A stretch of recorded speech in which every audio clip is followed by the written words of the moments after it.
Welcome to Investigate Joe Rogan. Today I'll be investigating episode 1470 of JRE with Elon Musk, who is probably best known for being Grimes' husband.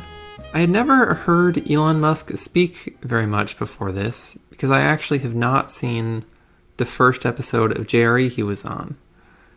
And he's sort of like Rick and Morty, and I know that that is a horrible sentence that made everybody listening roll their eyes in unison. But hear me out. They are similar in that I thought both would be horrible because they're closely associated with Reddit, which is horrible. But then you watch the actual thing itself, and it's really not that bad. You know, Rick and Morty is pretty funny. It's got some good jokes. You know, the first 2 seasons are really solid. And you know, Elon Musk, he's got some good points. He seems like an alright guy. It's Reddit that's horrible. It's not the actual things themselves, if you get what I'm saying. The first thing they talk about is Neuralink and the future of AI and transhumanism and singularity, etc.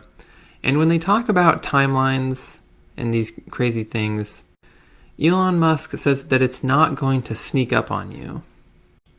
Essentially saying that it will be able to be predicted long in advance before these sorts of things are possible. And when it comes to talking about technology of the future, obviously this is all speculation. He's speculating, I'm speculating. Nobody really knows what's going to happen. But I thought I would bring up an interesting alternative to this idea that it will not sneak up on you. Nick Bostrom talks about it in his book Superintelligence, which I recommend if you're interested in this topic at all, because it's really good. And other people have talked about this pretty much all the way back to when computers were being invented. I do not, however, recommend the Nick Bostrom episode of JRE, because it is comprised almost entirely of him attempting to explain to Joe Rogan what simulation theory is, and Joe Rogan not quite getting it. So don't bother listening to it. But if you're interested in this, Superintelligence is a great book. And the idea is this. What if there is an intelligence explosion rather than a sort of slow takeoff? What if once you have an AI with general intelligence that exceeds a human being's, it can make a new version of itself that's smarter than a person by a greater magnitude, much faster than a human could invent that next version? And then what if the next version can make a new version even faster, and so on and so on? And what if this happens over the course of 24 hours? And then we just wake up one day and it's oh, there is now an object in some lab somewhere that is smarter than everybody combined, and whose thoughts and motivations are a total mystery to us. This is a pretty spooky thought that he writes about a lot in Superintelligence. And he actually thinks that it is more plausible that this will happen than that some sort of slow development will happen. So, obviously nobody really knows if this will happen or if Elon Musk's sort of predictable slow takeoff will happen. But I thought I would bring up the alternative idea to the one Musk talks about. Now, in the second half of the podcast, they pretty much just talk about the plague. And personally, I think that most of what Elon Musk had to say about it is pretty much true. But there are a few things he said which are suspect, in my opinion. The first of which is that he says that America can pretty much trust China's numbers since they really are producing stuff in factories again.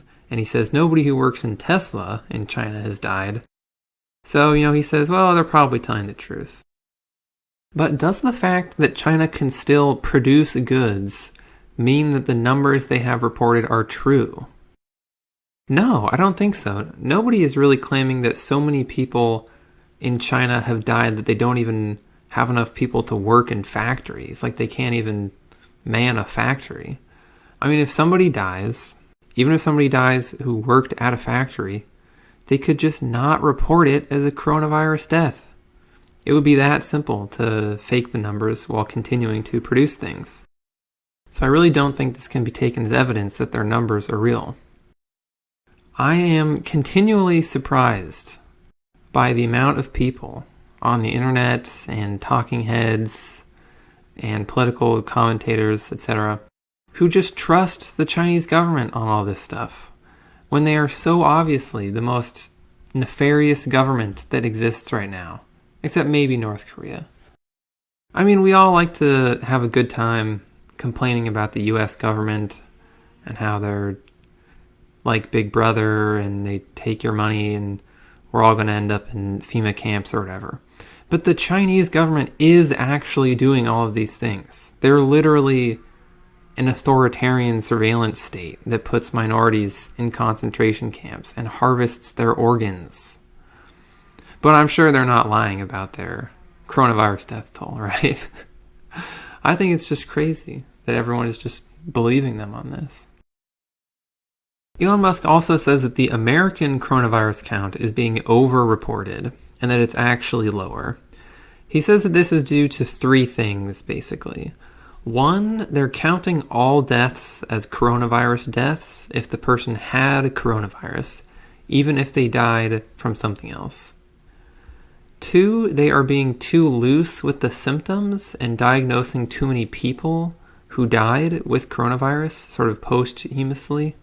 And three, the system is set up to incentivize hospitals to report deaths as being due to the virus because they get more money that way. And he doesn't really elaborate on why he thinks these things in the episode, but he has on Twitter, where he has posted a couple articles that I went and read.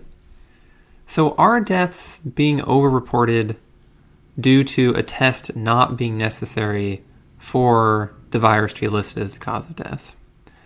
The article he tweeted from the New York Post has this headline: Feds classifying all coronavirus patient deaths as COVID-19 deaths regardless of cause. It doesn't really argue that over-reporting is happening. It's just noting that yes, even if you have some other condition, if you die in the hospital and you have COVID-19, you'll end up in the death count. So does this mean that over-reporting is happening? The article doesn't say that it does, but you could see how it might lead to that. And then, are they being too loose with their diagnoses?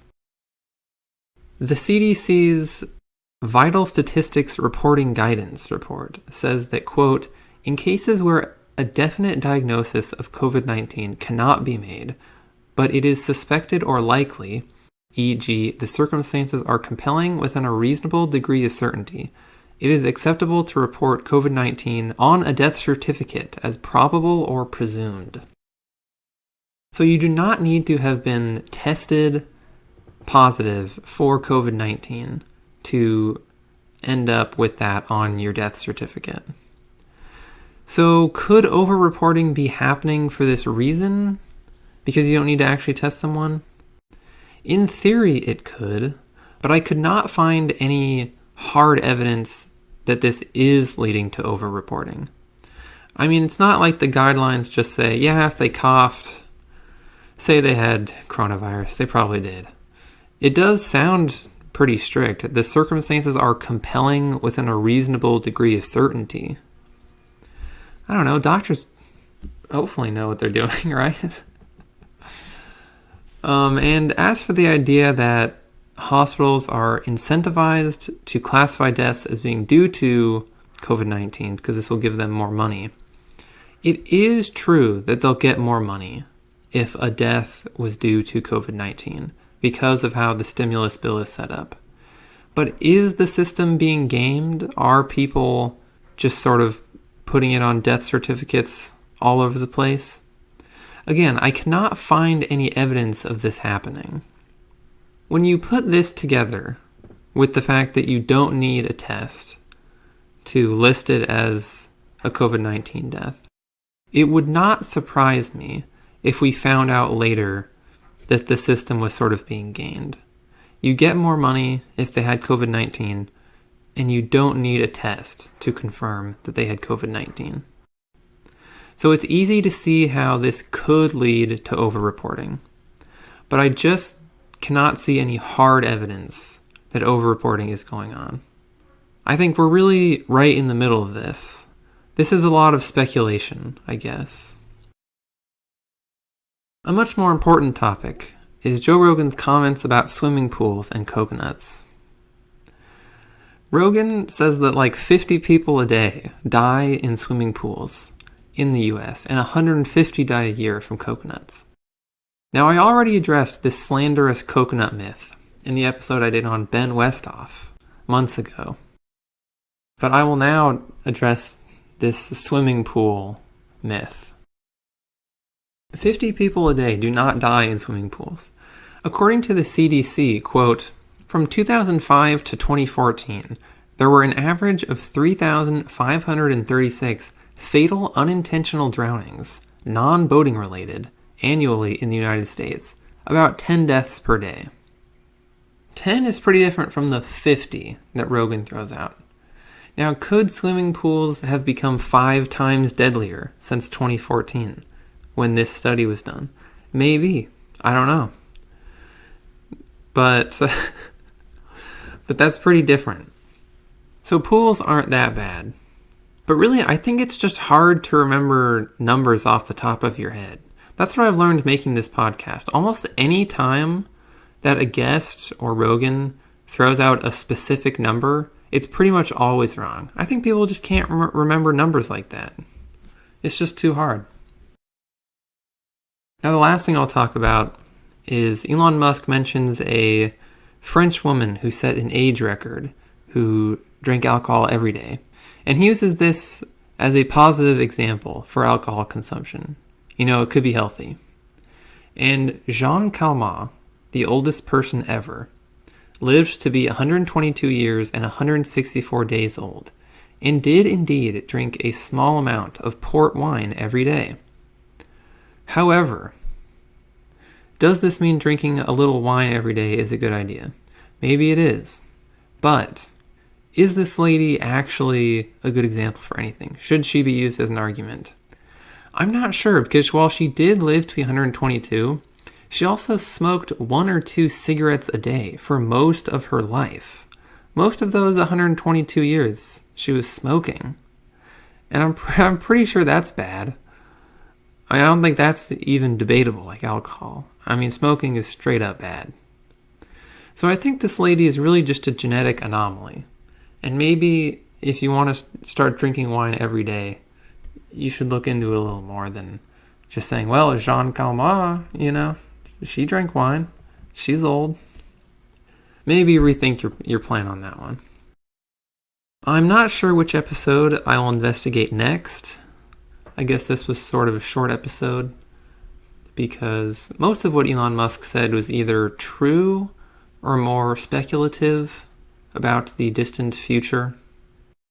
One thing they did not talk about, but should be mentioned, is that Giddy Primes is the best Grimes album. And if you disagree with that, you are wrong. And you can email me and argue about it at investigatejoerogan@gmail.com or message me on Twitter. Thank you for listening. I hope you've learned something. Tell your friends. Don't let your friends who listen to JRE live in ignorance. Let them know about the investigations.